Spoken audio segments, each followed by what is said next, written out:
O que os pastores não dizem para suas ovelhas acerca do dízimo? Eles não dizem que o dízimo hoje não é lei, não é obrigatório.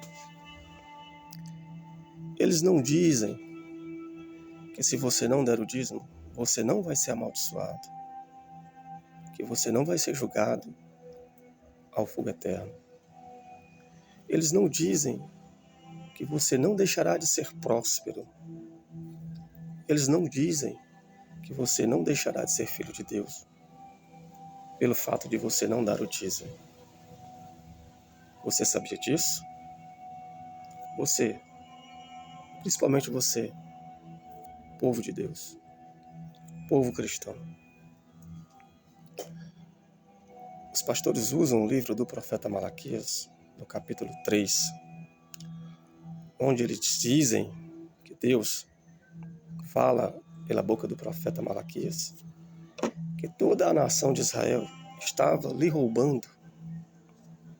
Eles fazem essa pergunta ao profeta Malaquias: em que nós te roubamos, Senhor? E Deus diz o seguinte: nos dízimos e nas ofertas alçadas. O que vocês não sabem é que esse contexto ele foi voltado única e exclusivamente para o povo de Israel, que é considerado na Bíblia como o povo eleito de Deus, que é considerado na Bíblia como a única nação que Deus escolheu entre as 70 nações da terra, daquela época. E o dízimo se tornaria uma lei, um estatuto perpétuo para o povo de Israel. Mas qual era o objetivo do dízimo? Era para que houvesse mantimento na casa de Deus, no templo de Jerusalém. Eu vou provar para vocês, usando aqui o texto,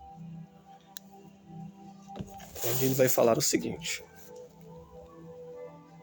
Capítulo 3 de Malaquias, do versículo 8 até o 12. Mas vocês têm roubado a mim e ainda me perguntam: em que nós te roubamos?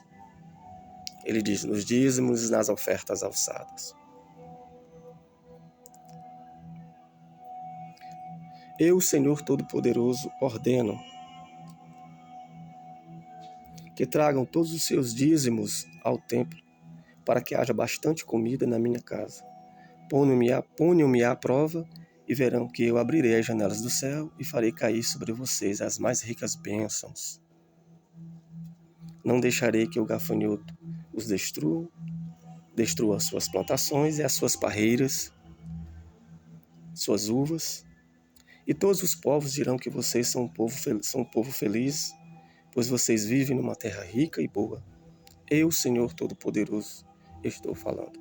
Malaquias capítulo 3, do versículo 8 ao 12.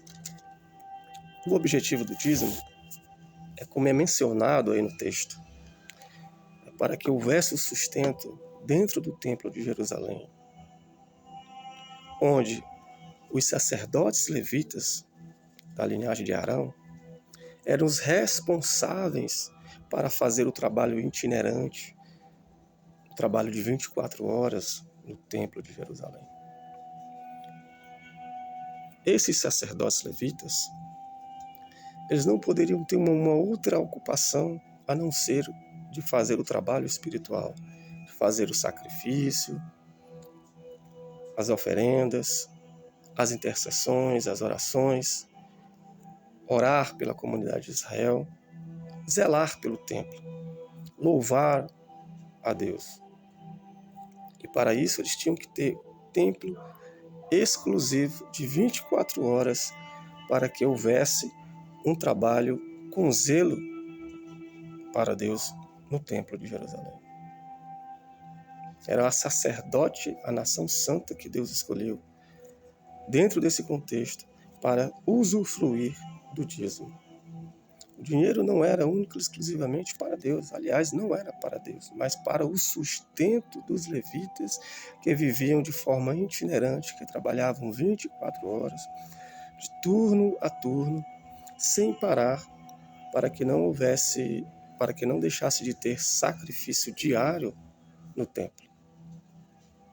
Mas o que os pastores não te contam é que esse templo não existe mais. Ele foi destruído no primeiro século, em especial no ano 70. O templo de Jerusalém foi saqueado, foi queimado, foi destruído e está tombado atualmente. E hoje, a tribo de Levi não faz mais esse trabalho. Todas as tribos de Israel ficaram espalhadas pelo decorrer dos séculos, por causa das perseguições, por causa dos exílios. E esse trabalho itinerante de sacrificar a Deus no templo, ele foi extinto e só retornará de acordo com a profecia bíblica, em especial do Antigo Testamento, só na era messiânica, onde o templo será restaurado. Coisas que os pastores não te ensinam é que se você não der o dízimo, você não vai deixar de prosperar. Coisas que também eles não te ensinam é que se você não der o dízimo, você não deixará de ser filho de Deus. Coisas também que eles não te ensinam é que você não será julgado no dia do juízo final. Você não será condenado. Você não será condenado e muito menos eles não dizem que você não será ladrão, que você não é um ladrão pelo fato de não devolver o dízimo para os levitas, que hoje estão sem ofício, que hoje estão sem fazer o trabalho sacrificial do templo, porque, repito, o templo foi destruído na era 70 pelo general Tito. E outra, esse dízimo não é para o povo cristão, não é para a comunidade evangélica nem católica, e nem por aquele que se diz cristão. Nós vivemos em um país composto, na sua maioria, por cristãos católicos e evangélicos, um povo bem expressivo, que merece todo o nosso respeito, que tem que ter voz também.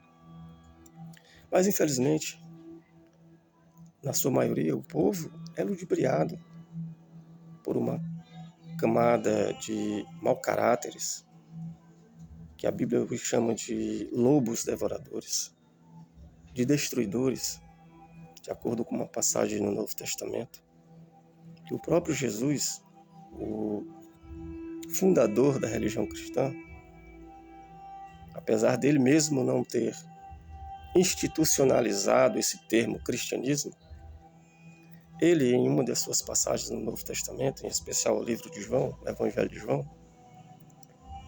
onde ele diz que o ladrão veio para matar, roubar e destruir. Dentro desse contexto, ele está falando de mercenários. É porque o tempo aqui não dá para eu ler o texto na íntegra. Ele está falando dos mercenários, que não eram pastores, mas que estavam única e exclusivamente trabalhando para Deus, mas no intuito de comer a lã das ovelhas, a gordura das ovelhas, tirar tudo que as ovelhas tinham e, acima de tudo, não as proteger do lobo que viria matar as ovelhas. Por isso que Jesus chamou esses mercenários de lobos devoradores, de destruidores, de ladrões. Não é o Satã, como eles dizem aí. Mas você sabe como é de fato a verdadeira lei do dízimo, se ela fosse válida para os nossos dias de hoje? A verdadeira lei do dízimo, repito, é voltada para a comunidade de Israel, é voltada para o trabalho do templo de Jerusalém, que foi destruído e que não existe mais. Se essa lei existisse hoje, você sabe como ela seria? De acordo com o livro de Deuteronômio, no capítulo 14, o dízimo teria que ser distribuído não você dando a 10ª parte, não a comunidade de Israel devolvendo para a nação levítica a 10ª parte. Se fosse falar nos nossos dias, os 10% de tudo que você ganha durante o ano, durante o mês. Não é assim que os levitas recebiam os dízimos. Não era os 10% na íntegra que você tinha que devolver. Exemplo, se eu ganho R$1.000, eu tinha que dar R$100. Se eu ganho R$100.000, eu tenho que dar R$10.000. Não é assim. Se eu ganho R$1.000, eu tiraria 10% desses R$1.000 e desses 10% eu o dividiria em 3 partes. E essas 3 partes seriam distribuídas para o levita, para os órfãos e necessitados da comunidade, e a outra parte dessa 10ª eu iria usufruir, fora os 90% que eu fiquei. Eu vou lhe provar. Repito, a 10ª parte seria dividida em 3. Uma para o levita, que não tinha outra ocupação a não ser o trabalho espiritual no templo, de forma itinerante. A outra parte era para os órfãos, os estrangeiros e as viúvas do povo, da nação. E a outra era única e exclusivamente para mim, o doador. Fora os 90% que eu ainda iria usufruir. Eu vou te provar. Deuteronômio capítulo 14.